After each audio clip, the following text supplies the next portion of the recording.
Lantas pemirsa kira-kira pasca dilanda aksi profit taking pada akhir pekan lalu, bagaimana peluang dari indeks harga saham gabungan di awal pekan ini?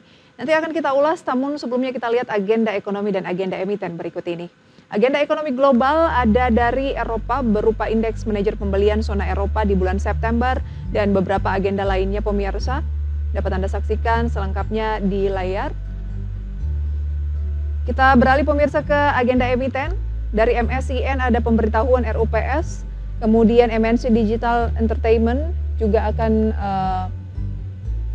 ya ini adalah RUPS pemirsa ya, link pemberitahuan RUPS, dan juga beberapa emiten lain seperti IKBI, EAST, dan juga BTON.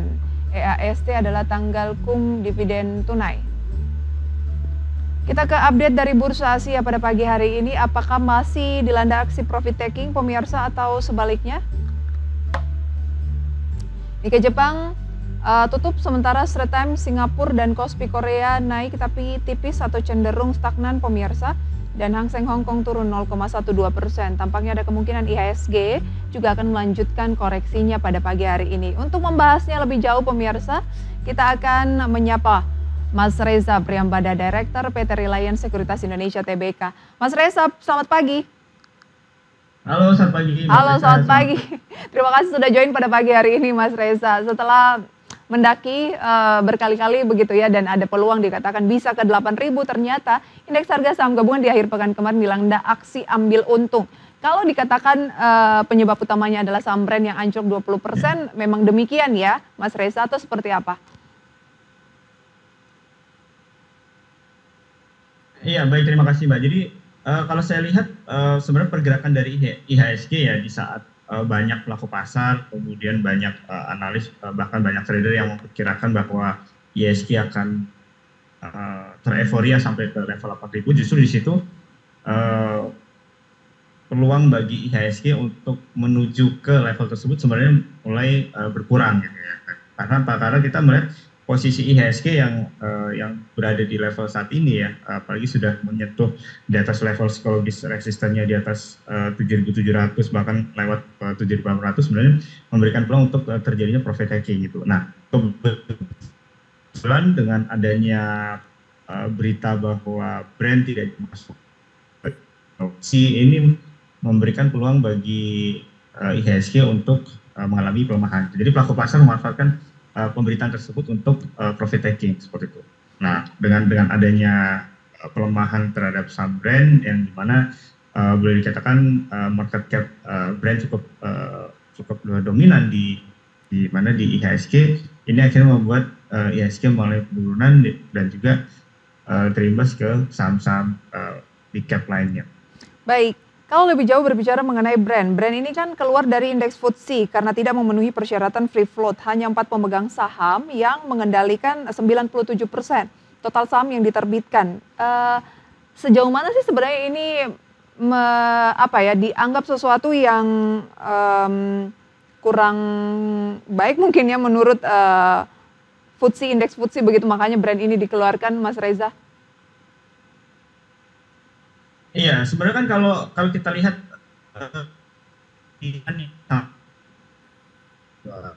mereka kan mengatakan bahwa berdasarkan data harian per 19 September jumlah saham yang memenuhi free float itu kan kalau tidak salah mereka katakan sebesar 15,6 miliar ya, atau setara dengan 11,66% ya, seperti itu. Nah, terus kemudian kalau terkait dengan jumlah persentase kepemilikan, memang kalau kita lihat di kepemilikan saham satu emiten ini kan ya tergantung dari pemegang saham tersebut kan itu. Jadi ada pemegang saham mayoritas, ada juga pemegang saham minoritas kan itu. Nah, mayoritas itu memang dimiliki oleh Barito Pacific Tbk atau BRPT kan. Kemudian sisanya dimiliki oleh pihak lainnya. Nah, saya pikir kalau terkait dengan kepemilikan saham ya itu sebenarnya kan murni dari emiten itu sendiri, Mbak. Itu. Nah, terus kemudian di sisi lain terkait dengan penilaian dari FTSE atau katakanlah dari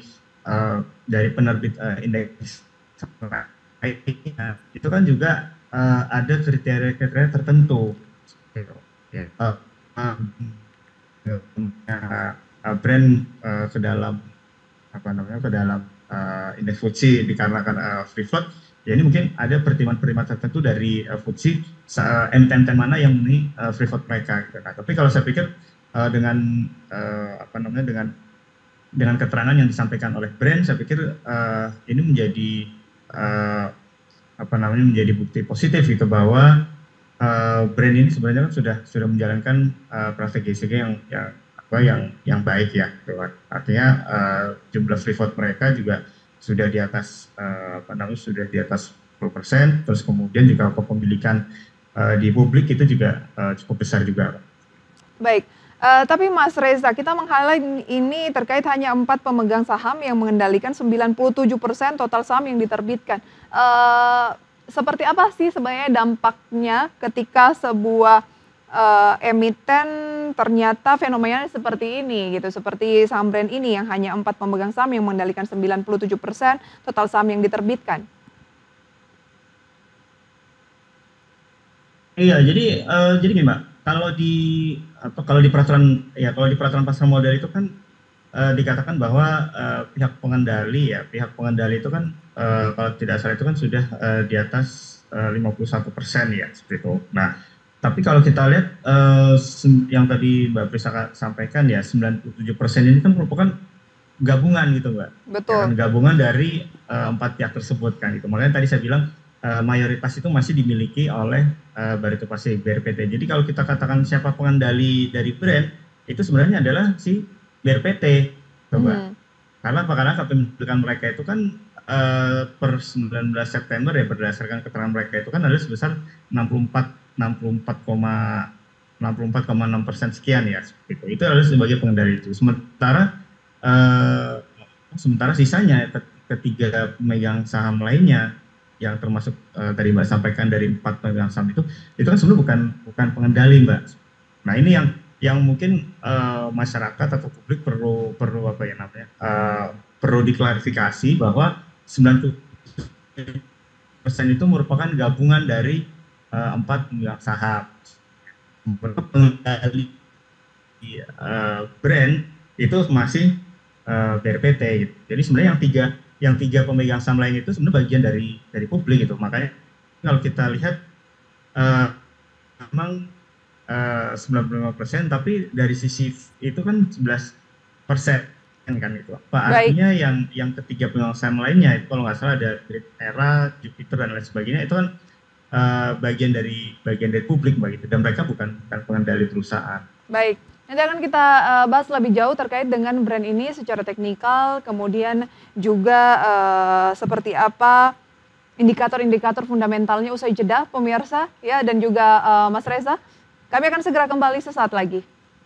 Terima kasih pemirsa, kita masih bersama dengan Mas Reza Priyambada, Direktur PT Reliance Sekuritas Indonesia Tbk, membahas mengenai pelemahan saham brand yang ARB 20% pada perdagangan Jumat kemarin, yang juga menyeret pelemahan indeks harga saham gabungan atau IHSG dilanda aksi profit taking.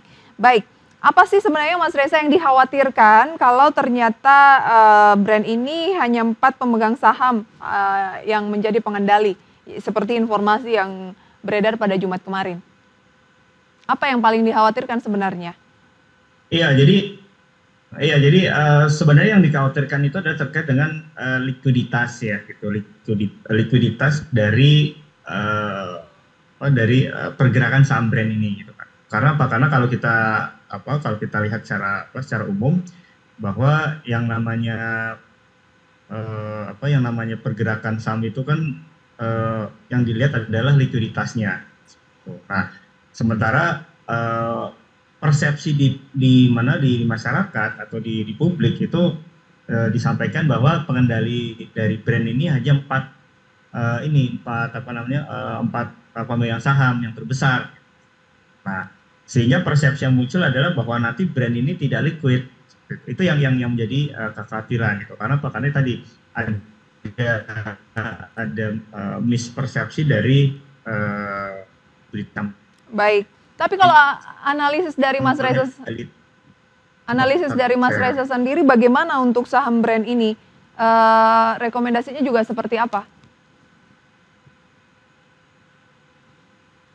Iya, sebenarnya kalau kita lihat kan gini, kalau kita bandingkan dengan fundamental, memang sepanjang semester pertama kemarin kinerja mereka memang ada sedikit mengalami penurunan ya, itu baik dari sisi penurunan pendapatan ya maupun dari sisi dari sisi laba, meskipun masih tercatat laba, tapi memang ada sedikit penurunan ya gitu. Nah, tapi kan kalau kita kan bicara mengenai prospek ke depan ya, nah artinya prospek pengembangan energi baru terbarukan yang dilakukan oleh brand ini harusnya bisa memberikan dampak positif ke depannya gitu. Apalagi kalau banyak pabrikan, banyak perusahaan yang mulai mengalihkan sumber energi yang menjadi energi baru terbarukan, terus kemudian brand sebagai satu mitra mereka untuk penyediaan sumber energi terbarukan, mungkin akan memberikan tambahan kinerja positif bagi brand itu sendiri. Baik, dengan PER 617 kali, benar ya? Iya, iya Mbak, betul Mbak. Apa rekomendasi untuk brand pasca turun dalam 20% ini? Iya, memang kalau kita bandingkan dengan apa ya, dengan salah satu rasio ya itu seperti price to earning ratio-nya, memang price to earning ratio mereka memang sangat tinggi ya kan. Nah, tapi ya itu balik lagi ke mana ke publik ya, ke mana ke investor atau nasabah kan itu kan. Karena apa? Karena terkadang terkadang mereka tidak menjadikan salah satu rasio atau katakanlah faktor fundamental itu menjadi satu-satunya Indikator alasan ya, untuk baik. masuk ke saham tersebut kan seperti itu. Nah, makanya yang tadi saya katakan likuiditas di saham itu sangat penting kan. Karena apa? Karena pelaku pasar itu mencari saham-saham yang benar-benar liquid seperti itu. Nah, meskipun katakanlah kinerja secara fundamental itu tidak terlalu baik ya, tapi sepanjang saham tersebut liquid itu mungkin menjadi pilihan dari pelaku pasar. Karena mereka melihat kalau likuiditas itu kan yang ada di saat itu, sementara kalau historis fundamental itu kan lebih kepada pas. Baik, Mas Reza merekomendasikan nggak saham brand ini untuk di buy karena kan memang merupakan saham yang liquid tapi volatilitasnya cukup signifikan. Apa rekomendasi dan strategi investasi di saham ini menurut Mas Reza? Iya, untuk brand ya, untuk brand mungkin kalau kita lihat secara teknikal ya, untuk saat ini kan memang sedang mengalami penurunan ya. Tetapi kalau kita lihat dari penurunan yang terjadi, mungkin kita akan lihat support di level antara 8.250 Mbak ya, 8.250 sampai dengan 8.300 itu ada support yang harus dijaga oleh brand ya. Terus kemudian kita harapkan dengan membaiknya sentimen yang ada saat ini, terus kemudian brand bisa kembali rebound ya dengan target resisten berikutnya itu level antara 9.300 sampai dengan 9.300 sampai 9.450. 9.450. Buy on weakness berarti ya? Beli di harga bawah ya? Iya, kalau saya lihat seperti itu. Ya. Baik, itu dia untuk analisis dan rekomendasi dari brand. Bagaimana dengan indeks harga saham gabungan? Kita lihat tadi Asia rata-rata melemah, kemudian dari Eropa juga melemah, Amerika stagnan pada pekan lalu meski Dow Jones sempat mengukir rekor lagi. Peluang IHSG pada awal pekan ini masihkah akan melanjutkan koreksi dan sebaiknya apa yang dilakukan oleh investor khususnya retail? Ya, kalau saya cenderung wait and see ya dalam kondisi saat ini ya gitu. Karena kan kita melihat pelemahan IHSG yang sudah cukup dalam ya. Terus kemudian juga dari sentimen yang ada, kondisi makroekonomi terutama pergerakan bursa saham global ini juga cukup mendukung ya untuk terjadinya konsolidasi di IHSG. Terus kemudian kita juga masih melihat apakah saham-saham di luar brand itu masih bisa menjadi penopang atau katakanlah menjadi daya tahan IHSG untuk tidak melemah lebih dalam atau tidak, seperti itu sih Mbak. Baik, oke, masih ada peluang pelemahan mungkin ya, makanya kita harus wait and see dulu kemana arah IHSG. Setelah kita lihat sudah mulai terkendali, baru kita ambil kesempatan apakah mau buy atau bagaimana, seperti itu ya Mas Reza ya? Iya, itu sih ya kalau saya cenderung seperti itu sih Mbak itu. Artinya melihat apakah hari ini peluang pelemahan itu sudah mulai terbatas atau mungkin masih bisa ada lanjutan Lanjutan. pelemahan. Oke, berarti kita lihat dulu hari ini akan seperti apa kondisi market. Paling tidak mungkin sampai dengan sesi siang begitu ya? Ya, betul Mbak. Baik.